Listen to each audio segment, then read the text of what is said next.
দিনাজপুরের বড়পুকুরিয়া তাপবিদ্যুৎ কেন্দ্রের বিদ্যুৎ উৎপাদন পুরোপুরি বন্ধ রয়েছে। সোমবার রাতে যান্ত্রিক ত্রুটির কারণে বিদ্যুৎ উৎপাদন পুরোপুরি বন্ধ হয়ে যায়।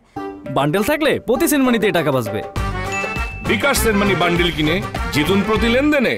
ফলে জাতীয় গ্রিডে বন্ধ রয়েছে 525 মেগাওয়াট বিদ্যুৎ সরবরাহ। তাপবিদ্যুৎ কেন্দ্র কর্তৃপক্ষ জানায় 525 মেগাওয়াট ক্ষমতা সম্পন্ন তাপবিদ্যুৎ কেন্দ্রের 3টি ইউনিট, সবশেষ 125 মেগাওয়াটের 1 নম্বর ইউনিটটি বন্ধ হয় রোববার। এর আগে বৃহস্পতিবার 275 মেগাওয়াটের 3য় ইউনিটটিও বন্ধ হয়ে যায়। এছাড়াও 2020 সাল থেকে বন্ধ রয়েছে 2 নম্বর ইউনিটটি। তাপবিদ্যুৎ কেন্দ্রের প্রধান প্রকৌশলী আবু বক্কর সিদ্দিকী জানান, 1 সপ্তাহের মধ্যে 1 নম্বর ইউনিটটি চালু করা যাবে। তবে বাকি দুটি ইউনিট কবে চালু করা যাবে তা এখনো নিশ্চিত নন তারা। এদিকে বড়পুকুরিয়া তাপবিদ্যুৎ কেন্দ্রের উৎপাদন পুরোপুরি বন্ধ হয়ে যাওয়ায় দিনাজপুর ও রংপুর অঞ্চলে বেড়েছে লোডশেডিং।